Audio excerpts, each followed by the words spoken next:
Hey, how you doing tonight? Welcome to the channel.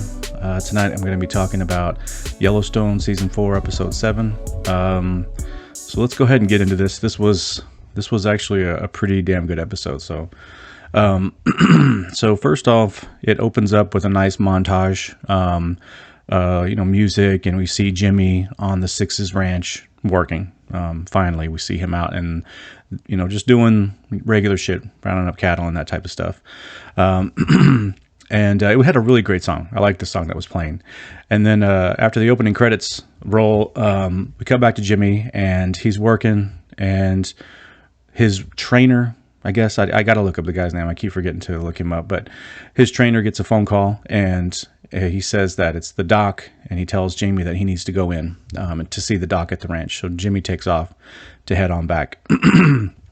So then it cuts to the Yellowstone ranch, and we see John and Rip, and they're heading out with the ranch hands, or the cowboys or whatever, and Carter's there as usual, and he's getting the horses ready, or he has already gotten them ready. He's actually holding John's horses, the reins.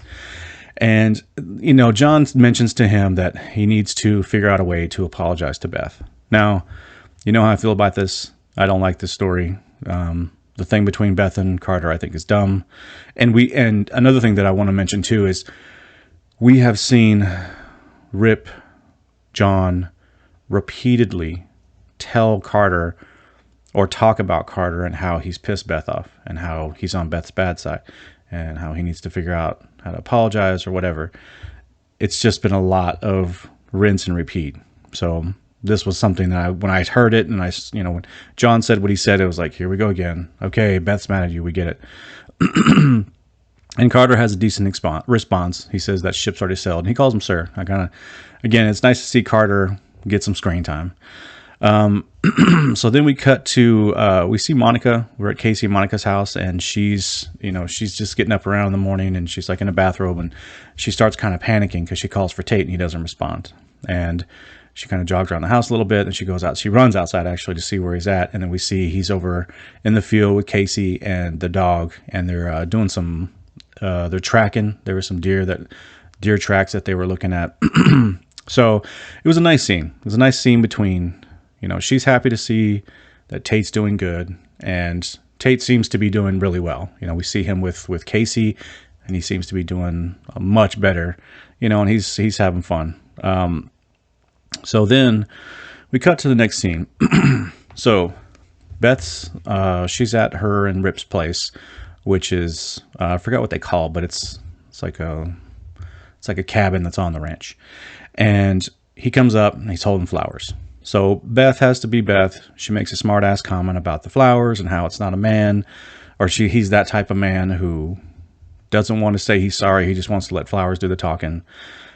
Beth being Beth. However, Carter, he's upset, and you can tell that the response that he got from her really hit him. And then he asks her if he can have a ride to the town, and she says, what for? And he's basically telling her, this is no life. Shoveling shit, sleeping in a barn. This isn't a life that I want. And I really thought this scene was very powerful. I liked this scene a lot. Beth and it's these types of scenes that I think makes Beth's character likable and very relatable. And I still think Carter, the kid who's playing Carter, he is a good actor, because he's upset. He's starting to cry, and I immediately felt for this kid. I felt bad for him. And Beth actually has a really good talk with him. I liked what she had to say to him, and I liked that she wasn't being soft with him in any way, but she was being stern, but she wasn't like insulting him and anything like that. And she says, what are your dreams? And he's like, I'm too busy worried about what I'm going to have for dinner and where I'm going to sleep to have dreams. And I thought that was another great line. And, she makes a little agreement with him and says, never lie to me, and you're going to work your ass off. And if you don't know what you don't know what you're doing, you're going to ask. And if you do know what you're doing, you're going to ask. So I really love this scene for both of them. I thought Carter was awesome. And this is a scene that I thought was way overdue. This is like some episode 3 or 4 shit, but we are on episode 7. So, I'm gonna kind of sum up at the end, but yeah, I thought this scene was way overdue. So then we cut back to Jimmy. He's on the ranch, and excuse me, he gets to the ranch finally. We actually see him riding. He's pretty far away. We see him for a few scenes just tearing ass through, across the land on horseback, and then he finally gets back to the ranch. And there's a woman there. Her name's I think her name's Avery.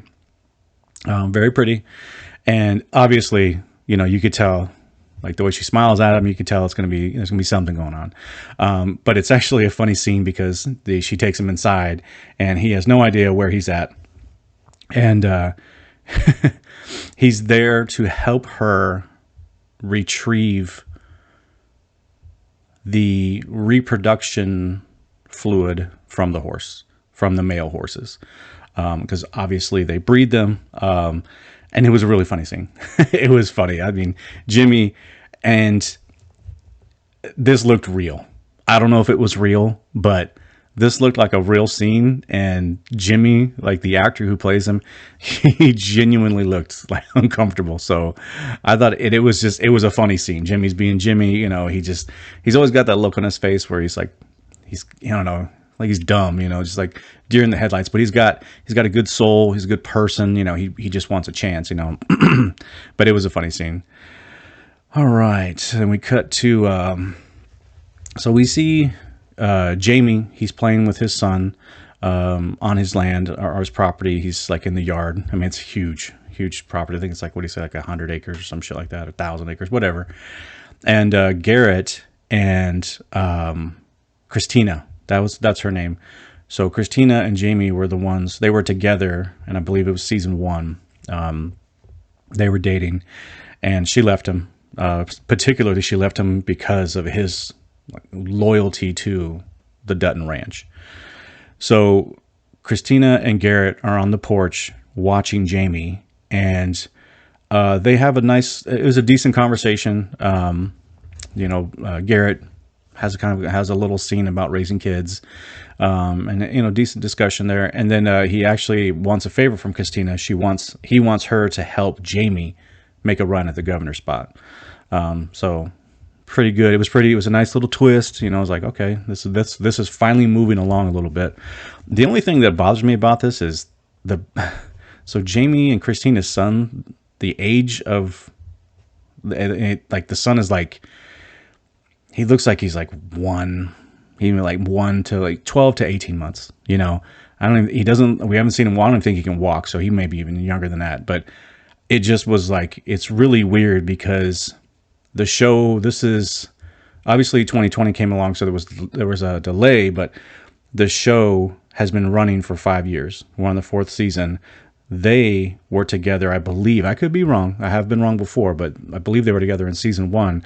Then she comes back in season 4, and I don't know. The baby is like barely a year old, if that. Like I think he's probably younger. He's probably more like 10 months. But anyways, regardless, I just think it's weird. He should be older in my mind, but no, that's just me. So then we cut to Beth.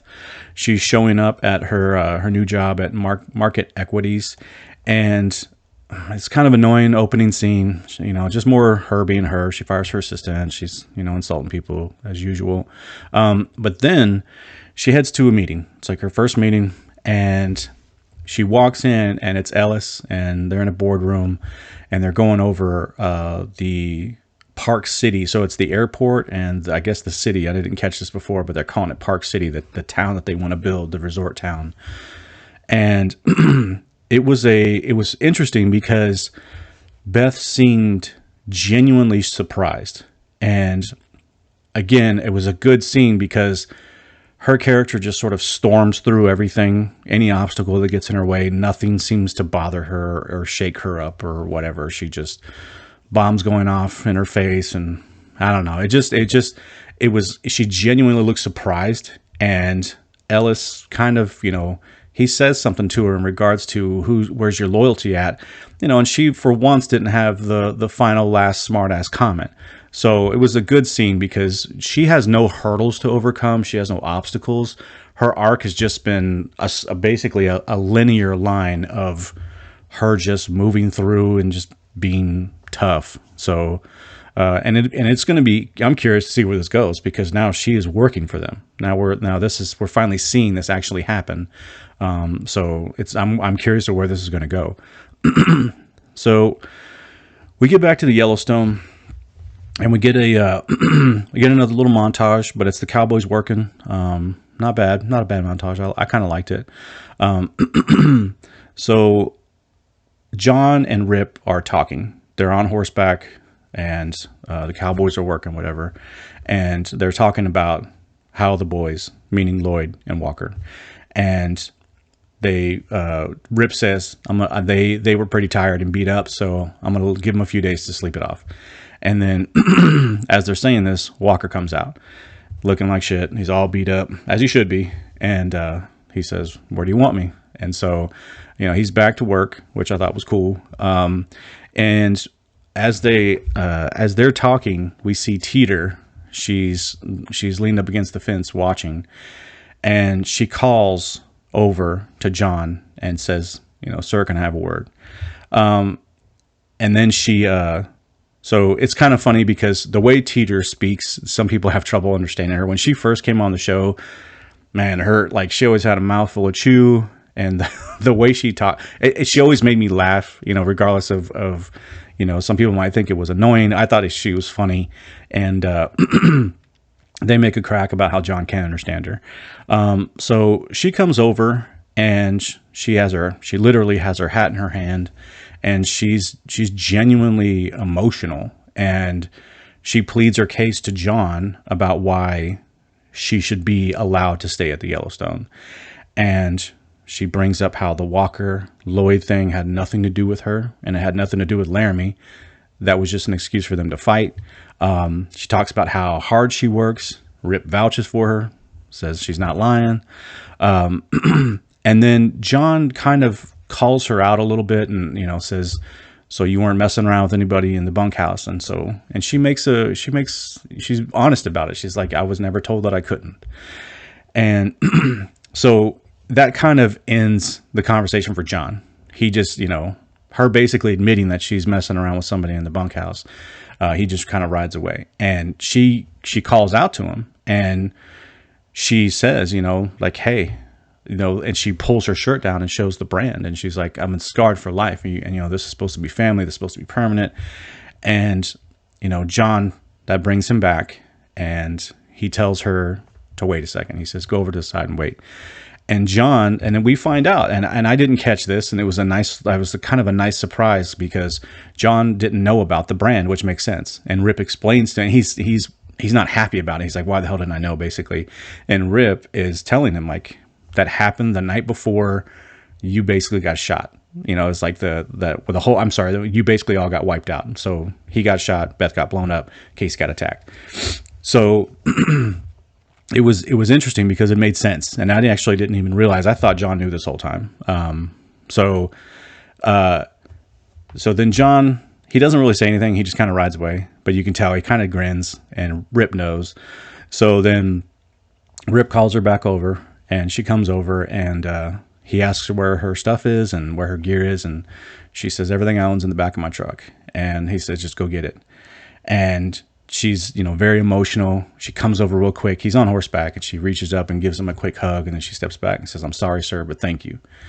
And she thinks she's about to be low man on the totem pole again. She's like, "Am I gonna be shoveling shit?" Whatever, and she's not bitching. She's like, "I'll do whatever." And he's like, "Just get your gear." And she's extremely happy. This scene was fantastic. I thought this scene was a 10. Teeter and the person, I forgot to write her name down. I forgot the actress that plays her, but she was the emotion was so real and was very raw, and I felt really bad. I was pissed when she got kicked off the ranch in the first place. And her coming to John, going to the man, she went right to the top, and she pleaded her case, and she was right. She was fucking 100% right. So I just love this scene. It was very emotional, and it worked. Everything about it just worked, and I thought it was great. And I think Teeter's probably my favorite character. I think she's probably my favorite character because she really is just a really cool character, top to bottom. You know, she lets her actions do the talking, and when she does talk, it's funny. Like, her comedy is funny. The way she talks, I thought it was funny. From the first time I heard her, I thought she was going to be kind of annoying. No, very funny. She always made me laugh. She's a hard worker. She has almost died for the ranch. She had no problem just hours after almost being killed, you know, putting on the gloves and going back out there and putting in the dirty work to remedy and rectify that situation. So she has proven through this whole show that she is like a legit badass. Like, she really is. I think she's an awesome character, and I think she's gorgeous. She is, I mean, I've seen her picture in like real life, but even on the show, like, she is very pretty. She's a very beautiful woman, and I just love her. She's probably my favorite character next to Rip. Rip's like probably right beneath, but Rip's done some shit that bothers me. Her character, so far, she's done nothing that's bothered me. So I think she's awesome.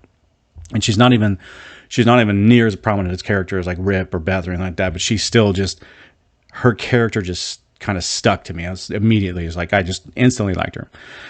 All right, so let's move along here. So after this happens, we're still on the ranch. The governor shows up, and she pulls John aside, and she and the governor used to have a intimate relationship, and their chemistry is good. You know, the way they kind of poke around at each other and just kind of talk casually. But she's there to talk business, and she says she's moving from governor to senator. And what was I saying? What else? Oh yeah. So as she's telling him, she says that she wants her position, the governor position, to be filled in by Jamie. And John's reaction was like harshly no. He was not having it. Just how terrible of an idea it was. And he really doesn't like Jamie. I mean, I don't think they've done that great of a job of establishing why necessarily. Not necessarily. I mean, there's reasons. I'm not saying there's not reasons, but they just haven't had any screen time together to sort of establish how much John doesn't like him. So this is the first time where we've seen John discussing Jamie in such a really negative way. And it's funny because the governor says, well, hey, it could be you, but you won't do it. And then he says, I'll do it. So it was kind of a big twist there. It was kind of nice to see that he's going to make a run for the governor spot. All right. So then we cut to Lloyd. He's in town heading into a pawn shop. He's all busted up from the fight too. And we see him, he trades in his belt buckle. And the only thing I didn't like about this scene was we see him trading something in. It's a belt buckle. I didn't catch what it said, but even the guy who owns the pawn shop, he recognizes that it's very valuable. So obviously this belt buckle means something and it's worth a lot.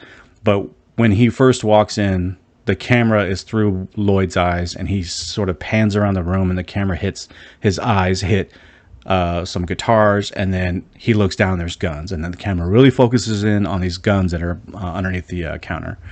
And the show and the music kind of got ominous, so it was kind of like an obvious fake out. It really was. It was like, as soon as they went, like I said, the show doesn't do subtle, so as soon as they made such a point out of it, I was like, okay, so he's obviously not going to buy the gun. I just, in my mind, but still, it was a decent scene. It's just that little piece kind of irritated me. All right, so then we get back to the Sixes, and Jimmy and Emily are having a little conversation. She approaches him. She cuts right to the chase. Just basically, hey, what's up? Want to buy you dinner? And she's very pretty. What's her name? Emily, not Avery. Sorry.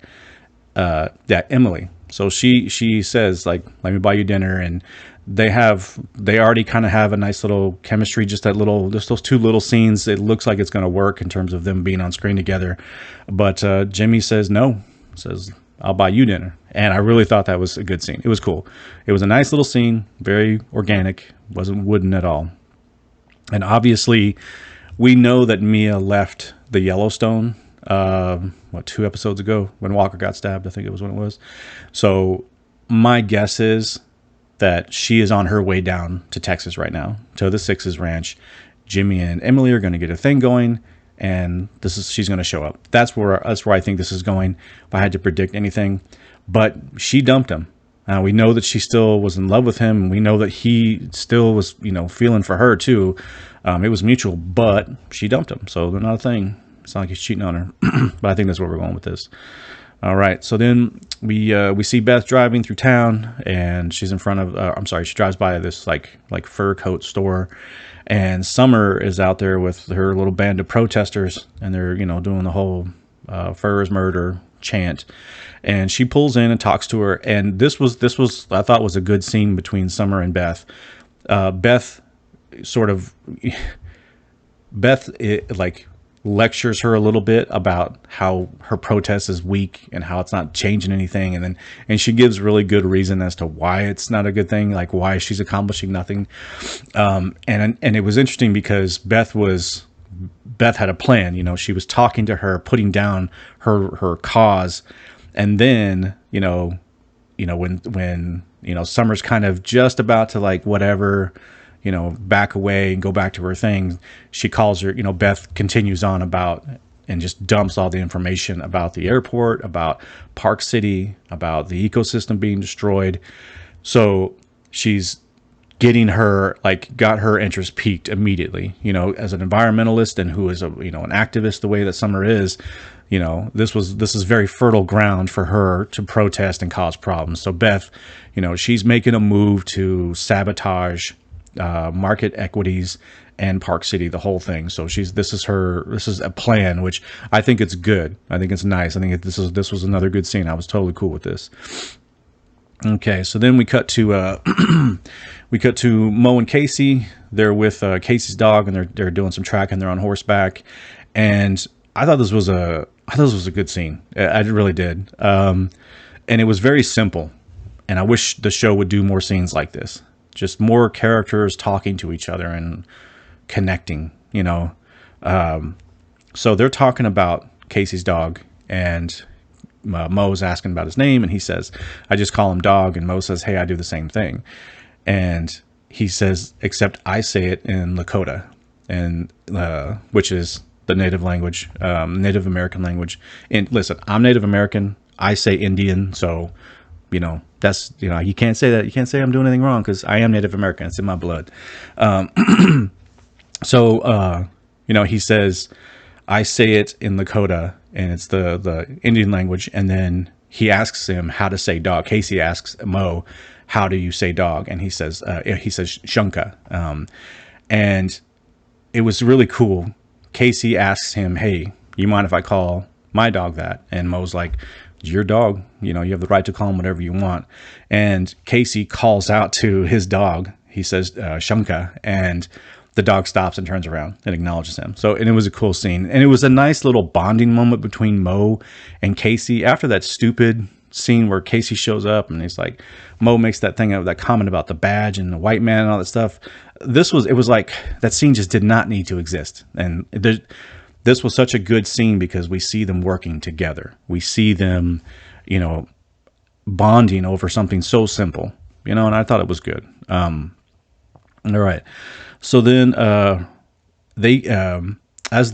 after that, when he calls the dog Shunka, then they kind of take off. And then there's a little bit of a valley, and we can see a pen of horses. So they roll up on this pen, and it's being guarded. But now I think it was it's a ranger, like a park ranger. But there's a guy who's on a quad, and he's sort of watching over the pen while these horses are in there. And they let him know that the horses are stolen. This scene was fine except for one thing. So the ranger says, no, these are Mustangs. They're wild. And Kayce points out, wild horses don't have brands and horseshoes. Now, as Kayce says this, we can see the horses. You can clearly see the brand on them. And it was like, and then the ranger turns around and looks at them, and he's surprised, like genuinely, not like he was being sarcastic. He was genuinely like, oh, I didn't catch that. My bad. Really? Now, the excuse was, we heard them from a helicopter. We don't get to see them until we don't get a good eyes on them until we load them up into the trailer. You have them in a pen. You have them in a very small enclosure where they're all right there. How do you not see that? It was just kind of cheesy. But still, it wasn't a terrible scene or anything like that. It was just kind of cheesy. So the ranger he understands, he's not putting up any static or anything. He's not pushing back on them. However, he does indicate, like, listen, the big wheels are in motion. This is the government. Once they get going, we can't stop it. So basically, I can't just hand them over to you, but he gives them until Friday. If you can figure out how to get them out of the pen and back to your pen by Friday, then it's all good. So then we cut back to, we see Rip, Carter, and Beth hanging out in their cabin, and Rip is teaching Carter how to tie the proper knot on a piece of equipment, riding equipment for the horses, and, tying a knot with leather. This was a really good scene. It really was. I mean, this is the type of scene that I thought we were going to have. This is what I thought the show was going to be when it came to Carter, Beth, and Rip. Just, it was kind of a waste, to be honest. It was just kind of this whole season regarding Carter and this whole storyline. This was a good scene. I liked it. So then Beth gets a phone call and she heads up to the main house. It was her father. It was John, and he wants to sit her down and have a discussion with her. And he's basically saying how he's lonely in the house, and he wants Rip and Beth to move in with him and live in the big house. Now, he actually doesn't say move in with me, but he does say move to the lodge. They call the lodge, the main house is called the lodge. Yeah, I think it's the lodge. And so he doesn't say I want you to live with me, but he does say he's lonely. So I think that's a fair assumption there. And I thought this was, it was good because, Beth, she pushes back on him because he wants her to ask Rip. And she pushes back and says, no, you need to deal with this. You need to ask him, and you need to be cool with his answer. I thought it was good. It was a good conversation. I liked it. It was a good scene between them two. And then they talk some more, and then he lets her know about his position on taking the run at the governor spot. And, she was like, I wasn't sure where she was what her reaction would be, but she was totally on board. She's super excited, very happy, gives him a hug, shows affection. And, she's excited because he's going to be the governor spot has so much power that he can prevent Park City, the airport, and everything. And he can push them out and keep them out by writing legislation and laws that will never allow them back into the valley.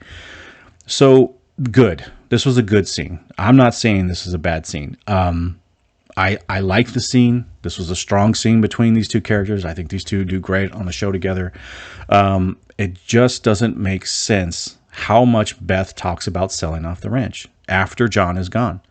It just doesn't make sense. And I don't know if we're making our way towards that, where they're going to be going head to head, because she does want to sell the ranch off at some point, but she has said it multiple times. But she is really fighting to keep it. So it's just confusing. That's the only thing I'm unclear about. Okay. So then we head back to the bunkhouse. Everyone's hanging out. Teeter and Laramie are there. And they're, Teeter's watching the rodeo with the guys and stuff. They're all watching. And, so Lloyd walks in, and Walker is laying in his bunk with Laramie.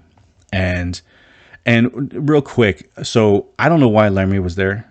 I believe she was kicked off, and I don't think that Laramie and Teeter, or I should say, I'm sorry, Teeter and Laramie were a package deal.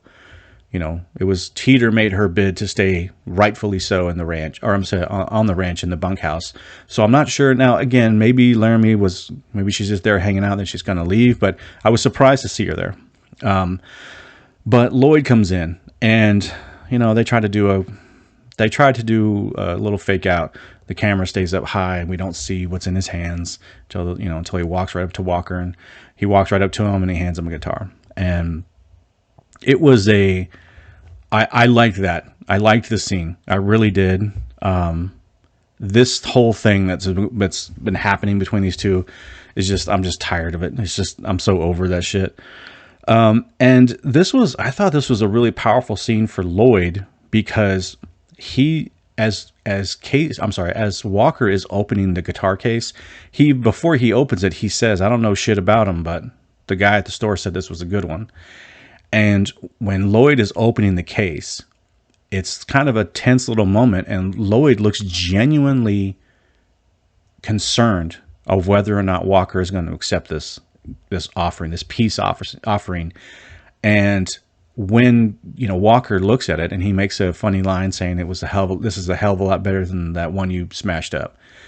And Lloyd looked genuinely relieved. He looked very happy, it looked genuine. And I've always liked Lloyd. His character, for the first 3 seasons, he's been one solid character throughout. But in this season, the stuff that they were doing with him and this whole Walker shit was dumb, I thought. But I thought this was a good scene. And, he sits down, and, Walker's got the guitar now, and he's kind of fiddling with it. And one of the ranch hands comes up and hands Lloyd a beer and says, "You need a beer, boss." And he calls him boss. And again, you can see the relief on Lloyd's face that he knew that he needed to do this to get his position back in the bunkhouse, to get the respect of the cowboys and the cowgirls, to get respect of Rip, John, and get his position back. And it was good. And then, Walker asks Lloyd, "Do you want to hear a song? Tell me what song you want to hear." And Lloyd says, "Just play me something." And Walker, he's got a cool voice. I think he's a singer in real life. And he starts playing a song, and it was kind of a touching moment. Teeter, she's watery-eyed. Laramie's teary-eyed, and everyone's just quiet listening to Walker sing. And Lloyd looks, they both seem like this is over with. And just please let it be over with. But it was a good scene. I really liked it. It was emotional. Okay. So the next day, we're on the Yellowstone, and John and Rip have a conversation next to the barn. It was kind of a light-hearted, funny scene not funny, but humorous scene between John and Rip, when John is asking him to move into the bunkhouse, or move into the lodge with, he says, "You're family now, so you should be in the lodge." So he's moving into the lodge. But the thing is that after that, after it's over and John does his way of asking, I couldn't tell what Rip's response was. Normie wife and I were watching this together, and he, at first, I don't know, she kind of caught it. He almost looked pissed. When he looks away, he looks at John as he's walking away, and I didn't really catch it until I watched it the second time. But yeah, I don't know. Maybe, I don't know. He almost looked like he was mad, but it's Rip, the way he is. Yeah, who knows? All right. So then we see Kayce and we see Mo, and they're at the pen, and they're with some of the people from the reservation. So as some Indians on the horses and stuff, and there's no livestock agents or anything. And they release the ranger, opens the gates, boom, the Mustangs take off, and then they all start herding and driving them back to the I guess it's the ranch, or the Relay Racing Ranch, or whatever it was. But anyways, the owner's ranch. And it was a great scene. I thought it was so cool. They did a great job. The show always does a great job with its visuals, and it does a great job of sort of capturing Montana, and using the setting really well. And this was a really cool scene. I mean, and because I'm an Indian, because I'm Native, I when I see scenes like this, with the natives, hooting and hollering and stuff, the way they holler out, it's always badass. So I know I'm biased. I know I know not everyone feels that way. So it's probably a little bit better for me than you, but I still think it's a good scene. And so they drive them all the way back, get them into the pen, and then so Kayce, they're inside the pen, and Casey's coming back out on his horse, and Avery, that's her name. Avery This is the really pretty ranch hand who I believe in season 1 worked on the Yellowstone for a little while. I don't remember Kayce and her having a thing, but it's been a long time. It's been 5 years since that came out. So, but she opens the gate for him, and he comes through, and he tells her just kind of abruptly, because he knows how much Monica's giving him shit, has been giving him shit about her, calls her pouty lips, and it's funny. The dynamic between that is all good, but he knows that he doesn't want to. He's not trying to bait this girl into flirting with her or anything. So he's kind of short with her and just says, get some cameras, get some game cameras, and aim them at the gate.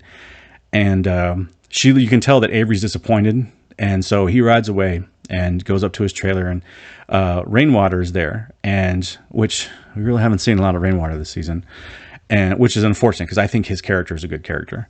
But anyways, he comes up to Kayce and starts talking to him, and I thought it was another good scene where we had Rainwater not explaining, but just sharing with Kayce that these little victories mean so much, and the grand scheme of things is the big I forgot how he put it, but it's basically like the big picture is so big and we're very small, but these little victories mean something, and this was a good day.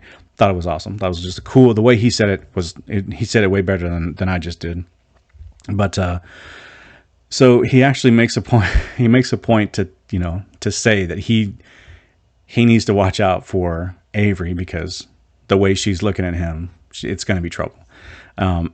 So he walks away, and as Kayce is about to put his horse into his trailer, Avery comes up, and she's very pretty woman. And Kayce looks at her, and you can tell that she's definitely his type. And if he wasn't married, he would probably he'd probably engage. But it was a good scene, because she starts basically hitting on him, and he stops her immediately and is like, listen, I'm married. And she's like, yeah, I know. I understand. And I thought it was really cool, because she basically tells him that it was love at first sight when she saw him on the ranch. And, he shuts it down, and, he doesn't flirt with her. He doesn't lead her on, which I thought was good. I was wondering if they were going to make Kayce sort of that, like, where he's going to kind of play it around a little bit and play with her heart a little bit, but he doesn't. He shuts that shit down. I thought it was good, but I felt really bad for Avery. She did it was a very short scene, but the actress playing her, she did a good job. Like, I felt bad for Avery. You can tell she was genuinely heartbroken, like him not reciprocating any feelings. Like, she literally just said, I fell in love with you the day I saw you, and then he has to shut it down. And, I just felt bad for her. And she did a great job, in the way she acted and everything, the look on her face. All right. So then we get back to Jamie's office, and he's in his office working, and the assistant comes in and says, hey, the governor called a press conference right now. So he gets up, and the thing is it was almost like he knew something was coming, but we didn't get to see. We never saw Garrett and Christina talking to him about this governor bid. I guess we're to assume that he had been informed of this plot and plan or whatever, because you can tell the way he's walking, he's looking in the mirror, getting ready. He's kind of smirking when he sees the cameras. He thinks something's happening for him. So I don't know. I wish they would have established that a little bit better, but regardless, he's thinking something good's coming his way. And then he gets to the stairs. They're on the second story, and then they have to go downstairs. And as he gets to the stairs, he sees John and Beth, and he's obviously surprised. He has a very stunned look on his face when he sees them. And this is the first time Jamie has seen John since this whole season. Since last season, they haven't seen each other on screen together. So John takes a little stab at him and says, thanks for the flowers, they meant a lot. And you can tell he's like, that's all you did, and so this is confusing to me, because I don't understand why they just have not established why John hates Jamie so much. They just haven't. I don't care what anybody says. I don't care how much I've missed in terms of I'm sorry that I've forgotten. I don't think they have done a well enough story that John and Jamie don't like each other. they talk to other people about each other, but they're never on scene together. So this is, like I said, this is the first time we've seen them together. So I don't know, but John, you can tell, like, he's smirking at him like, yeah, you didn't do shit for me. And Jamie did a lot for him. So I don't know, whatever. Obviously Beth's in there grinning. She knows something bad's about to happen. And so the governor starts introducing her candidate, and it's John Dutton. And it's funny because Jamie it was like a gut punch to him. He literally kind of slumps over, walks backwards, leans up against the wall.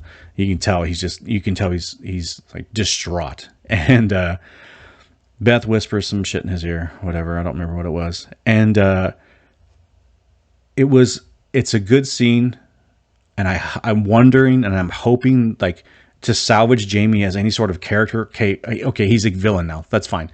They're making him into a villain. Cool, let's get on with it. Let's let him be a total just dickwad and just go after the Duttons. He's not a Dutton.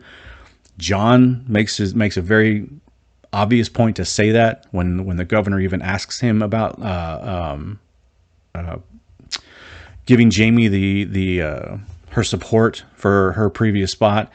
So, I think, I want this to grow into something, and it just has been sitting around for too long. So if Jamie's a villain, let's get on with it. Let's see him be a bad guy. All right. So then, so it ended with John, and I thought his speech was pretty cool. I thought the way he addressed the cameras and stuff, the press conference in regards to him, bidding for the governor's spot. He flat out says, if you're looking for progression, don't vote for me. I'm against progression. I'm a preservationist. Like, I'm here for preservation. I'm here to save what is Montana. It was a good speech. I liked it. And then roll credits. That was the end of the episode. So where the fuck has this been? Where has this show been? This is what I've been waiting for this whole time. I kind of feel like I've spent 5 hours now since episode 1. Episode 1 I thought was good. It wasn't great, but it was pretty good. Had some unbelievable shit, but it was still good. Well, decent. And 2, 3, 4, 5, and 6 to me have just been moving molasses fast. It's boring. Nothing's happening with these characters. What the hell? Where has this been? Like, I just cannot get over. And it's sort of an indictment against the writers and creators of this show, because everything that I saw in this episode, there were so many high marks. This was a really good episode. There was emotion, like really good raw emotion, where I felt bad for people and I was rooting for people. There were good conversations, and pieces on the chessboard were being moved around through the episode. Things were happening. The plot was moving forward. And I just feel like the writers and creators were buying their time since the season opener. Like, it's just season 2 through 6 have just been treading water. And I don't understand what took so long to get to this point. I don't understand it. And to me, like I said, I thought about it, and I think it's an indictment of the lack of creativity that the writers and creators have. Because they can't sustain all this stuff. It was like they were saving all these huge payoffs for some pretty boring and lame storylines. But the payoffs were really good. The payoffs were great. But we had so many of them in one condensed episode. We finally saw Carter and Beth together. We finally saw John and Jamie together. We finally saw John making a move like the way he did with the governor. We finally saw Beth at market and getting behind enemy lines to help the ranch. We finally saw, I don't know if I said this already, but Carter and Beth. We finally saw Carter and Beth together and reconciling that situation. They haven't shared the fucking camera since episode 2. I mean, what the hell? The Walker and Lloyd shit has just been going on and dragging on, but it had a good payoff. It really did. The part with Jimmy and him down at the Sixes, I have a better sense of the Sixes and how it's a bigger ranch and there's more moving parts in a way, but it's the Sixes were, they were just talked about as like these legends as cowboys, and it's like, oh yeah, they seem cool. They're doing the same shit that was happening at the Yellowstone. So you're not blowing my hair back here, okay? So Jimmy just now is actually, we see him working on the ranch. We saw a little bit in episode 6, and now in 7 we get to full blown see him working, and we see this, love interest come in with Emily. Where's Rainwater been this whole time? Rainwater met with Jackie. Where's Jackie been? Like, there has been so many threads just sort of blowing in the wind, and the show has just been taking its sweet little time on these little side stories that they're just not moving forward. I mean, why couldn't they have any of those payoffs? The Walker Lloyd payoff, the Carter Beth payoff, the Jimmy and the Sixes ranch payoff, the John and Jamie payoff, Rainwater and Jackie. We still haven't seen that payoff, but I mean, we got so many things condensed into one episode, and I'm not mistaken, there's only 3 episodes left. And it's like, okay, are we about to go on this crazy ride now? Because I just feel like, man, so basically we could have just went from episode 1 to 2 to 7, because not a lot has happened. I don't think so. I really don't. And these payoffs, like I said, they were very good, very emotional, strong scenes from all of the actors. Couple little flaws here and there, more like annoyances, a couple of cliches, no big deal. For the most part, this episode was damn good. And I just think that this show has done a very poor job of creating that I must binge this show feeling. There have been so many shows, and I know you have done this too, where you watch a show and it ends and it's like, I gotta see the next episode. I can't leave it like that. That's what's going on. And then it's like 2, 3, 4 episodes later and you're damn near done with season 1. And when you go through those moments, it's because it's an overarching story, but there's all these little pieces that are being moved forward with every character that's introduced and every struggle. There's victories and losses by the villains, and there's victories and losses by the heroes, and you cheer for those victories that you like. If the hero wins, you're excited, you're happy. When the villain wins, you're pissed off. It's like, what the hell? I can't believe you got away with that shit, or she did. But there's also several side characters and there's side stories, and typically a good show, the type of show that you and I binge, those pieces are always moving forward. There's payoff. And it doesn't always have to be a good payoff, but there is payoff and progression and an arc. So Carter's arc has been non-existent until now. Like just the last episode, we saw Lloyd doing a little bit of work with him with roping. That's the first time we've really seen him do anything. He's just been, like a cat, like cattle, like just sitting in the background. We just see him all the time, not doing shit. It's just lame. We hear John talking about Jamie over and over. He's got the plan, the plot, and how Jamie, we're gonna test his loyalty and all this shit. And he passes the test, and then John, just vehemently does not want to support him being governor. And I understand he has reasons. I'm not saying he doesn't have reasons, but where is the Jamie John interaction? Where is that? I want to see that. And just the opposite, the Rip and Walker thing was just going on and on. I'm sorry, not the Rip and Walker. The Rip was involved, but I mean, more specifically, the Lloyd Walker thing just went on and on and on. And it's like, when is this shit going to end? So, and I just wish the show, could you imagine how much better the show would have been if all of the payoffs that we got, because we got so many, and there were things were happening, if we would have seen that spread out over the last 5 episodes, how much better and stronger the season would have kept us pulling back in.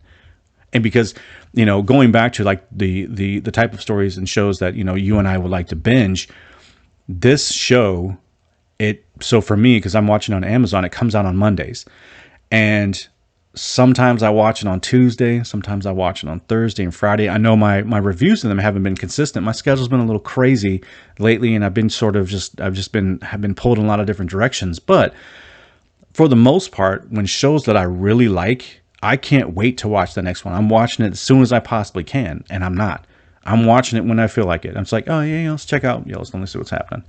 And like, this was the first episode since the season opener that I thought, oh man, there's a lot of shit that happened. I need to see this next episode. So like, I'm excited to watch it on Monday, but at the same time, I'm kind of bitter. Where the hell was all the good stuff? Like, why are you saving up all your goods for the end? I don't know. Like I said, I'm going to give the show credit, and I'm going to give it props when it does things like this, does it well. But I'm not going to gloss over the flaws of the show. The show has flaws, many of them. And one of its biggest flaws is it doesn't seem to know how to move the story along and keep it engaging. At least not for me. Maybe you hear what I'm saying, like, oh my God, I love this show. You're out of your mind. That's okay. For me, I just, that's how I feel. So regardless, can't wait to see the next episode now. I'm actually excited to check it out. But I'm going to wrap it up there. It's late and I got to go to bed. Appreciate you stopping by, taking the time. I hope you feel like it was worth your time. And if you think it's going to be worth anybody else's time, go ahead and share it with somebody. If you thought it was good, give it a thumbs up. If you haven't subscribed, click the subscribe button. Other than that, I'll talk to you later. Bye.